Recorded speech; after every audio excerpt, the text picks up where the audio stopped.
Sarai Sirius is the white-blue virgin outshining the other stars, and she is the young virgin, so young she does not have to work, as her older self.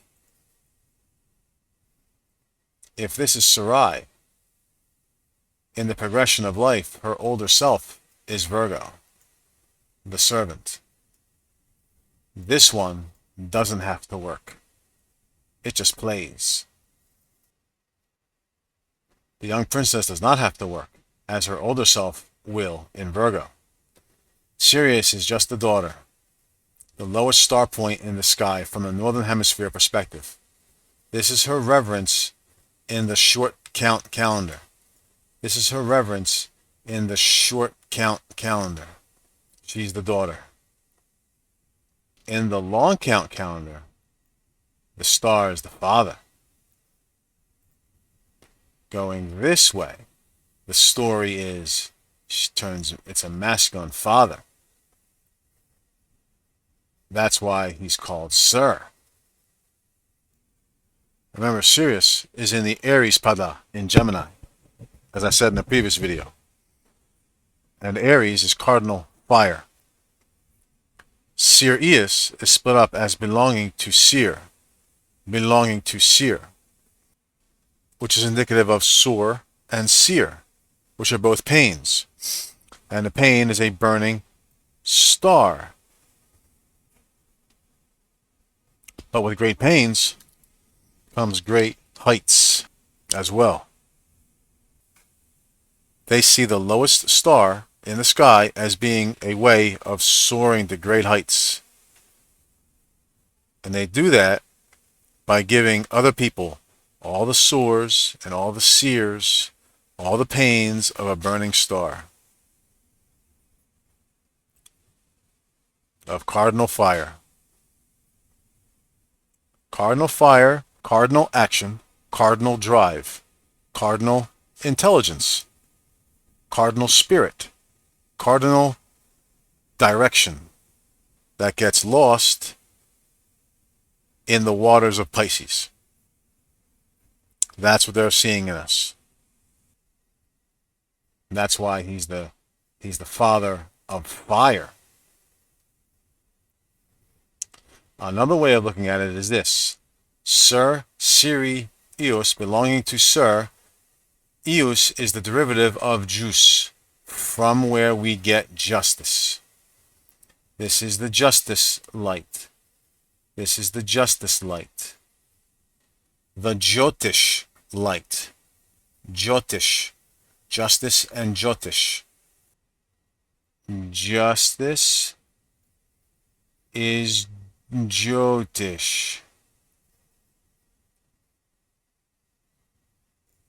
But what does justice mean? It means just-ti.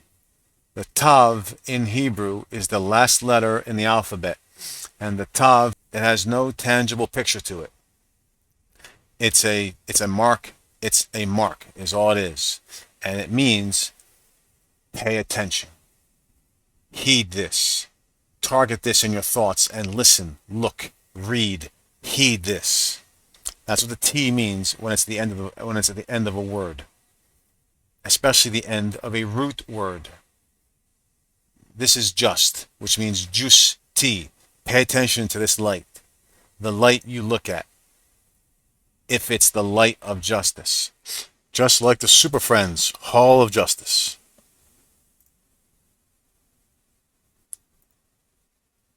Same thing.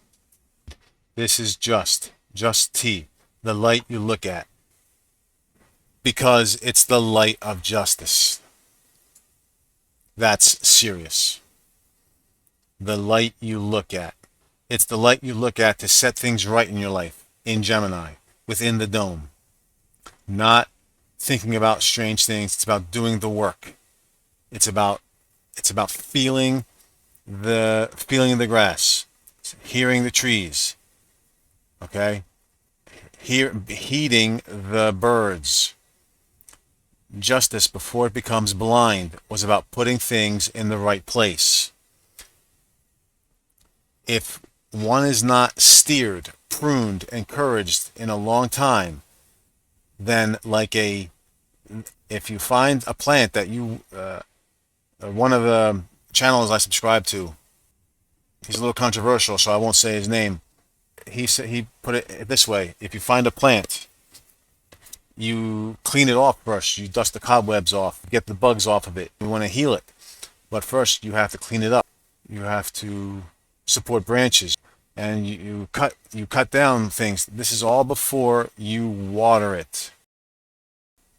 If one is not steered, pruned, encouraged in a long time, especially as a child, then that man or woman needs justice.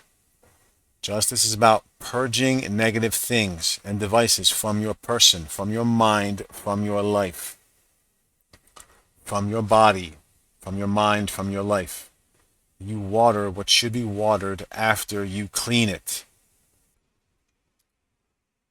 Another breakdown of the word justice. Justice is ius tis, and the tis is a derivative of the Greek goddess, Tyche. And who is Tyche? Greek goddess of fortune. Tyche was the presiding tutelary deity who governed the fortune and prosperity of a city, its destiny. In classical Greek mythology, she is the daughter of the Titans Tethys and Oceanus, and she brings positive messages to people relating to external events outside of their control. During the Hellenistic period, with dramatic socio-political changes starting with Alexander the Great, Tyche increasingly embodied the whims of fate, eclipsing the role of the Olympian gods.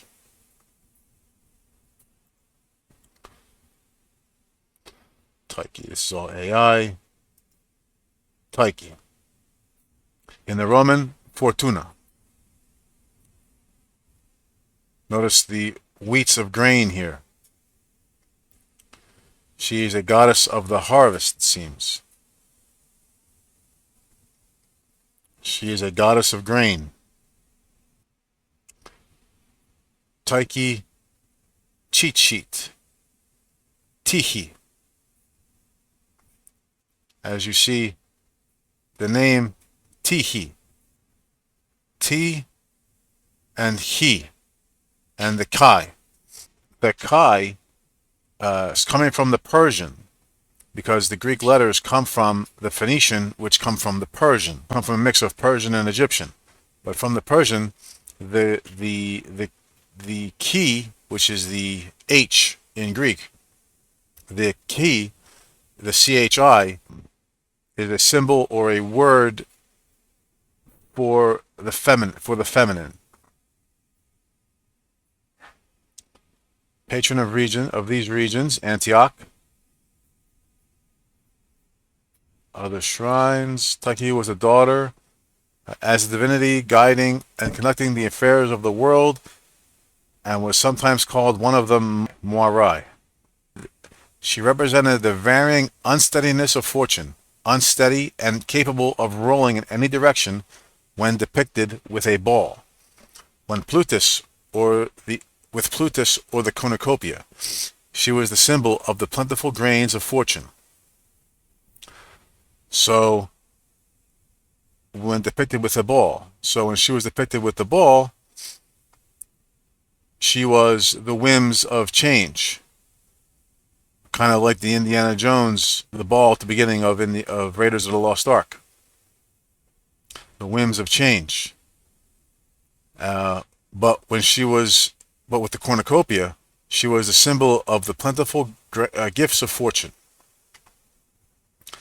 Tyche is barely distinguished from the goddess Demeter in plenty of representations, since the crown, cornucopia, and child Plutos were attributes shared by both goddesses. Very important, because I know about Demeter, but Tyche is one of those. There's so many of them, you can only go through and know so much. But Demeter I know about. I will reveal about Demeter very soon.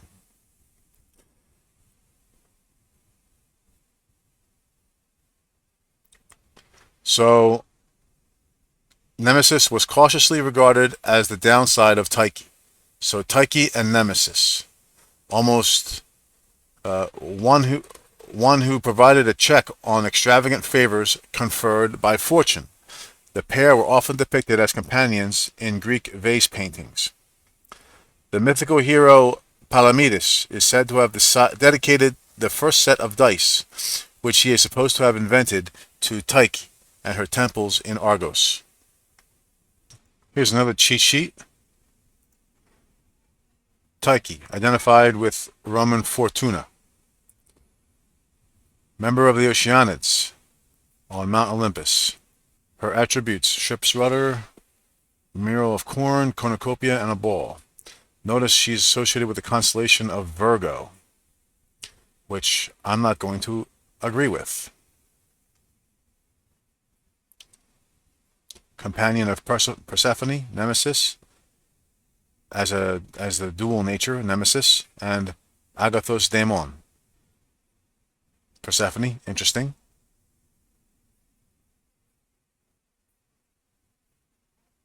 But again, Virgo, I don't agree with, and I'll get to that soon. So that's just a little info on Tyche. So that's also where Justice names the light of Tyche, which is Sirius. And that's not all, though. I'll get to that soon. Again, you water what should be watered after you clean it. This is what Sirius is about. You water, you clean it up before you water it. Get serious. Clean it up before you water it. Because Sirius is, I'm going to make this simple for you. Because Sirius is an air sign. Libra is an air sign. Aquarius is an air sign. This is a trine. Sirius is 5 away from Fomalhaut. Is 5 houses. The 5th house from anywhere is its first time to shine. But Fomalhaut is 9 houses away from Sirius. And 9 houses away is supposed to give this reason. From Sirius's perspective, Fomalhaut is what gives it reason. Because I had said before that Sirius being the canine, Sagittarius is the natural 9th house. But one of the deeper tricks of Jyotish, which is also in Vedic, is that you can look at any planet, and choose how many houses away you can be, but also with a star. Because Sirius, right here, the Ka9 of Sirius, from Sirius, rather than from the 1st house, from Sirius, Ka9,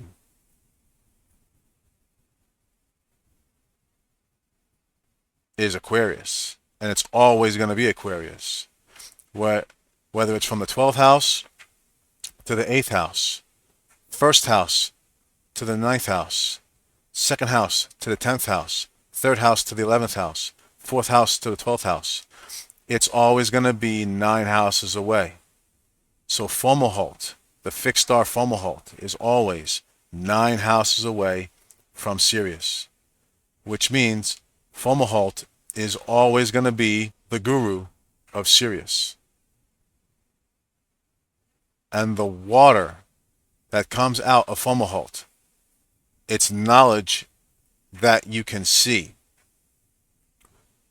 Air is knowledge, but air is knowledge you gain, but you don't see it unless you act. When you act, that's water.